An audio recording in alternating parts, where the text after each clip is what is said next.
तो दोस्तों ये देखिए आप आगे, ये जैसे हमने यहाँ पर तक पहुँचे थे कि देशांतर रेखाएं बनती हैं तो इसकी क्या इम्पोर्टेंस है। तो वहाँ पे हम देखते हैं जैसे अर्थ रोटेट हो रही है टुवार्ड्स वेस्ट टू ईस्ट, यानी कि पश्चिम से पूर्व की तरफ घूमती है। तो यानी कि जो पूर्व के देश हैं, पूर्व के स्थान है, वहाँ पे सूर्य पहले उगता है, यानी कि सवेरा पहले होता है, और पश्चिम के कंट्रीज़ में वो लेट से होता है, यानी कि उनका टाइम पीछे चलता है। अब इसमें एक चीज़ है, क्योंकि देखिए पढ़ने वाला स्टूडेंट जो होता है उसका जिज्ञासु होना ज़रूरी है, और ये क्वेश्चन उठना बहुत ज़रूरी है कि ये तो गोल है, तो कैसे पता कि यहाँ पहले, क्योंकि सूरज देखो एक ही जैसा उगता है हर जगह पे, मानते हैं ना आप इस चीज़ को। आप कहीं जा लीजिए, कहीं भी चले जाइए, आप किसी भी जगह पे चले जाइए, ऑलमोस्ट आपको वही चीज़ें मिलेंगी। जो सूरज उगेगा एक ही तरह से उगेगा, ठीक है, लगभग एक ही तरीके से राइज करेगा। तो हम इसको क्यों माने, हम इसको क्यों मान लें हम इसको कि यहीं पे पहले आया है। हो सकता है यहाँ पे पहले आया हो, यहाँ पे बाद में आता हो, ऐसा भी तो हो सकता है, क्योंकि वो तो घूमना है। लेकिन उसका जवाब ये है कि स्टैंडर्ड, इन चीज़ों के लिए स्टैंडर्ड ज़रूरी है। कोई भी चीज़ है अब स्टैंडर्ड ज़रूरी है। जैसे कोई भी नाम रखा जाता है, क्यों रखा जाता है कि किसी भी चीज़ को जो सभी पढ़ने वाले, सभी जानने वाले, सभी व्यक्ति या जो सीखना चाहते हैं, सभी उस चीज़ को एक ही अर्थ में लें। जैसे मैप बनाया गया है, आपने मैप देखे होंगे। अब मैप के बारे में भी बहुत सारी चीज़ें हैं, लेकिन बात वही है कि हम उस चीज़ पे पहुंचते हैं सब मिलके कि हम जो बताना चाहते हैं उसको सभी एक ही अर्थ में लें। तो इसलिए हमने जो, मैं आपको बता रहा हूँ, बार बार बता रहा हूँ कि इसको यहाँ पे जो कंट्रीज़ हैं मैप में इस साइड जापान है, यहाँ पे रसिया है, और इस साइड जैसे अमेरिका है यहाँ पे, और जैसे साउथ अमेरिका कंटिनेंट की बात कर रहा हूँ मैं, महाद्वीप की। अमेरिका है मतलब इस साइड रसिया है, जापान थोड़ा सा इससे इस साइड है। तो ये क्यों है ऐसा, हमने मैप में उसको ऐसा क्यों दिखाया, उसको थोड़ा और घुमा के भी दिखा सकते थे, क्योंकि पृथ्वी तो गोल है। हम डायरेक्शन पृथ्वी का कहाँ माने, वो घूम रही है, किस चीज़ से कंपैरिजन करें उसकी। ऐसा भी नहीं है कि भाई जापान है वो पूर्व में है तो वो पूर्व में अर्थ क्यों देखें, तो वो दूसरी साइड भी तो आएगा। हमने उसे को पूर्व में क्यों मान लिया, एक रूपता के लिए, कि सब उस चीज़ को एक ही तरह से लें, एक ही तरह से सीखें। फर्क उससे कुछ नहीं पड़ना। आप अब तो फर्क पड़ेगा क्योंकि अब वो चीज़ें हो चुकी हैं। लेकिन अगर ये भी बोला जाता कि भाई अमेरिका जो है, जो यहाँ पे है, ये पूर्व में है और ये पश्चिम में है, मान लो ऐसा हो जाता, तो अब नहीं है कहीं, अब भी ऐसा कर दो कि हमारी मर्जी है, नहीं चलेगी मर्जी भाई। ये बहुत बड़े बड़े विद्वान बैठे हैं जिन्होंने ये चीज़ें बनाई हैं, मैप बनाए हैं, उनकी बातों को आप अपने दिमाग से नकार नहीं सकते। तो अब जो उन्होंने फाइनल कर दिया वो फाइनल है। यहाँ पे इसको पूर्व साइड माना गया है, ये पश्चिम साइड माना गया है। मैप में भी ऐसा ही होता है, मैप में दिखाया गया है। आप वर्ल्ड मैप देखना, मैं आपको दिखाऊंगा भी थोड़ी देर में। वर्ल्ड मैप में इस साइड की जो कंट्रीज हैं वो पूर्व में है, इस साइड की कंट्रीज जो है पश्चिम में है। तो आप इतना समझ पाए कि टाइम के लिए इसकी इंपॉर्टेंस ज़्यादा है। अब टाइम की बात करते हैं हम कि इसमें अक्षांश रेखाएं 360, क्योंकि एंगल भी 360 ही होते हैं सर्कल में। सॉरी, देशांतर रेखाएं 360, अक्षांश तो मैंने बताया था 180 है, देशांतर रेखाएं 360 हैं, ठीक है। तो अब हम बात करते हैं, जैसे अर्थ है, देखेंगे। अब मैं डायरेक्ट भी बता सकता था आपको कि 1 डिग्री का कितने टाइम का इफेक्ट पड़ता है, 1 डिग्री का देशांतर का, लेकिन उस चीज़ को थोड़ा सा समझ के करेंगे तो आपको इंटरेस्टिंग भी लगेगा, आपका इंटरेस्ट भी बनेगा, और आप इस चीज़ को थोड़ा सा कुछ और टॉपिक पढ़ेंगे ना, आप ज्योग्राफी के कुछ और टॉपिक पढ़ेंगे, वहाँ इस चीज़ की इंपॉर्टेंस दिखेंगी, वो चीज़ें आपको लंबे समय तक याद रहेंगी, रटना नहीं पड़ेगा कुछ भी। तो मेरा पर्पज़ यही है। तो यहाँ पे देखिए 24 घंटे होते हैं, औसतन 24 घंटे में चक्कर पूरा करते हैं। 23 घंटे 56 मिनट सेकंड है वैसे तो, लेकिन 24 घंटे मान लेते हैं इसको हम ऑन एन एवरेज 24 घंटे। और 24 घंटे को अगर हम मिनट बनाएं तो ये हो जाते हैं 1440 मिनट। और एंगल कितने हैं, 360। अर्थ पे जो देशांतर रेखाएं खींची गई हैं वो कितनी है, जो काल्पनिक है, 360 है। अगर हम इसको डिवाइड करें तो ये आता है 4, यानी कि एक एंगल के हिस्से आई 4 मिनट। इसका मतलब स्पष्ट है कि अगर आप 1 डिग्री पूर्व से पश्चिम की तरफ ट्रैवल करते हो 1 डिग्री, दैट मीन्स आपने 4 मिनट का टाइम कवर कर लिया, यानी कि 4 मिनट यहाँ पे टाइम पीछे है, यहाँ पे पहले है। हालांकि आप घड़ी देखोगे तो वही भी मिलेगा टाइम, वो भी बताऊंगा मैं आपको। घड़ी लेके बैठोगे ना आप तो टाइम वही मिलेगा आपको, लेकिन वो टाइम से मेरा मतलब ये है कि जैसे सनराइज को लेके बोल रहा हूँ मैं, सनराइज का टाइम जो है ना वो 4 मिनट यहाँ पे पीछे है 1 डिग्री पे, यहाँ पे 4 मिनट और पीछे है, यहाँ पे 4 मिनट और पीछे है। तो अब आप देखिए, सिंपली मैं आपको बताऊं, सिंपल सी बात है, बिल्कुल कुछ नहीं है। मान लीजिए यहाँ पे कोई सनराइज है, ये डिग्री मान लेता हूँ मैं, मान लीजिए ये डिग्री है, चलो वैसे ही मान लिया, जूम कर लिया, 100 डिग्री है मान लीजिए, ये 100 डिग्री ईस्ट, यहाँ पे पूरा होना इस साइड, तो ईस्ट मान लिया इसको, 100 डिग्री ईस्ट। और यहाँ पे मान लीजिए यहाँ पे एक और देशांतर रेखा है, और इसका है यहाँ पे, ये भी मैं जूम कर रहा हूँ, यहाँ पे मान लेते हैं हम 60 डिग्री मान लेते हैं, चलो 60 डिग्री ईस्ट में ही मान लिया मैंने।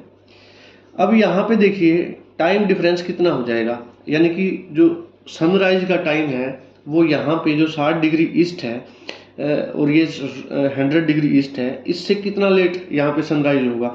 तो यहाँ पे 40 डिग्री का डिफरेंस हो गया, और 40 × 4 यानी कि 160। ये हाँ, ये थोड़ा सा भाई ये कैमरा लगा के रिकॉर्ड कर रहा हूँ तो सॉरी भाई, आपको दिक्कत हुई हो तो। 40 × 4 यानी कि 160। तो देखिए यहाँ पे 160 मिनट का फर्क हो गया यहाँ से और यहाँ तक। 160 मिनट का मतलब ये है कि आप ये मान लीजिए ऑलमोस्ट 2.5 घंटे, मान लीजिए 2.5 घंटे लेट यहाँ पे सनराइज होगा। यानी कि एक ही टाइम जोन मानने हम यानी कि यहाँ पे 5 बजे सनराइज हुआ है, तो यहाँ पे फिर आप ये मान लीजिए लगभग 7:45 बज जाएंगे, सनराइज होते होते 7:45 बज जाएंगे, यहाँ पे 7:45 बजे सूरज निकलेगा। तो इससे क्या है, थोड़ी सी आप ये समझ सकते हैं कि भाई कहीं पे कितने बजे सनराइज हो रहा है, कहीं पे कितने। वैसे सच्चाई भी ये है, एक्चुअल में टाइम डिफरेंस देखें, हम सनराइज का टाइम डिफरेंस देखें तो बहुत ज़्यादा डिफरेंस भी है कंट्रीज में। लेकिन टाइम को क्या किया गया है, टाइम को जो एक स्टैंडर्ड टाइम बना दिया गया, स्टैंडर्ड टाइम वर्ल्ड के लिए भी, उस स्टैंडर्ड टाइम अलग अलग कंट्रीज ने अपना टाइम जोन बनाया हुआ है। तो वो कैसे हो पाया, वो मैं आपको बताना चाहता हूँ यहाँ पे, इसलिए मैंने इतना आपको टाइम के बारे में बताया। तो यहाँ पे जो टाइम है आपका, जो स्टैंडर्ड टाइम है, वो होता है भाई आपका शुरू 0 डिग्री पे। जो इंटरनेशनल जो टाइम जोन बताया वो 0 डिग्री पे है। और मैं आपको बता दूँ यहाँ पे कि 0 डिग्री ये आप तकरीबन आप यहाँ मान लो, तकरीबन आप यहाँ मान लीजिए, यहाँ मान लीजिए 0 डिग्री है, जो कि यहाँ पे आपका मान लीजिए, मैप में दिखाऊंगा मैं आपको। वैसे यहाँ पे मान लीजिए आप, ये इंग्लैंड है और यहाँ पे लंदन है, लंदन का ग्रीनविच जो शहर है यहाँ पे ग्रीनविच, यहाँ से होके गुजरती है ये भाई अंतर्राष्ट्रीय समय रेखा जो है, और वो बीच में है 0 डिग्री, यानी कि वो दोनों साइड से बीच में है। यानी कि इस साइड भी उतनी ही जगह है और इस साइड भी उतनी ही जगह है, यानी कि वो बीच में मानी गई है। यानी कि आप ये मान लीजिए कि इस साइड वाले इससे आगे हैं, इस साइड वाले उससे पीछे हैं, क्योंकि ये आपका वेस्ट है और ये आपका ईस्ट है। तो ईस्ट वाले आगे हैं, वेस्ट वाले टाइम में इससे पीछे हैं। तो यहाँ पे इसको हमने स्टैंडर्ड टाइम मान लिया, जो कि इंटरनेशनल है, 0 डिग्री देशांतर पे, जो कि ग्रीनविच से होके गुजरती है वो लाइन, जो कि लंदन में है। ठीक है, यहाँ तक आ गया समझ में आपको। अब और इंडिया कहाँ पर है ये भी देख लीजिए आप, इंडिया कहाँ पे है। मान लो इसके हम 4 हिस्से करें, अर्थ के 4 हिस्से करें, तो इंडिया है आप ऑलमोस्ट मान लीजिए यहाँ से क्या है, तकरीबन यहाँ है इंडिया। ये मैं आपको इंडिया का मैप भी दिखाने वाला हूँ, उसमें आप देखेंगे। तो यहाँ पे अब आप ये मानेंगे कि यहाँ से तो बहुत डिफरेंस हो गया 0 डिग्री। यहाँ पे इंडिया का जो है, अभी मैप दिखाऊंगा, मैं बहुत ज़्यादा डिफरेंस हो गया, तो 68 डिग्री के आसपास है। तो साथियों ये देखिए, ये मैप है, मैप में मैंने दिखाने की कोशिश की है। जैसे जो भारत का विस्तार है वो उसके अक्षांश और देशांतर, जैसा कि मैंने आपको अभी थोड़ी देर पहले जो एक ग्लोब सा बनाया था जिसमें अक्षांश और देशांतर रेखाएं, वहाँ पे आप देखिए रिवर्स करके, वहाँ पे भारत जो है उत्तरी गोलार्ध में है और पूर्व की दिशा में है, यानी कि देशांतर देखेंगे तो पूर्व साइड में है और अक्षांश देखेंगे तो विषुवत रेखा के उत्तर की तरफ है और उसका विस्तार है। तो यानी कि ये जितनी भी चीज़ें हैं सब उत्तरी है। अपने जो भारत के विस्तार में जो भी चीज़ें आएंगी यानी कि अक्षांश जो आएंगे वो उत्तरी आएंगे। तो उत्तरी साइड ये आप देखिए, ये अपना है उत्तरी साइड, ये जो भारत की जो सीमाएं हैं वो 37 डिग्री 6 मिनट। अब मैंने बताया था ना कि डिग्री के बीच में भी कुछ पोर्शन होता है, उसको हम पॉइंट मान सकते हो, हालांकि मिनट बोलते हैं इनको, आप पॉइंट मान सकते हो, 37.6 मान सकते हो, लेकिन बोला जाएगा इसको 37 डिग्री 6 मिनट, यानी कि 37 से ऊपर 38 से नीचे जो अक्षांश रेखा है। यहाँ पे एक रेखा खींची हुई है, रेखाएं तो यहाँ सारी खींची हुई हैं और भी नीचे खींची हुई हैं, इससे ऊपरी साइड भी खींची हुई है, नीचे भी खींची हुई है, मतलब जो मैंने दिखा था पूरा अर्थ को ही अक्षांश रेखाएं और देशांतर रेखाएं पूरे अर्थ को ही मानी गई हैं। तो यहाँ पे 37 डिग्री 6 मिनट ये भारत का उत्तर की तरफ का विस्तार है, यानी कि इस अक्षांश 37 और 38 अक्षांश रेखाओं के बीच भारत का उत्तरी सिरा आता है।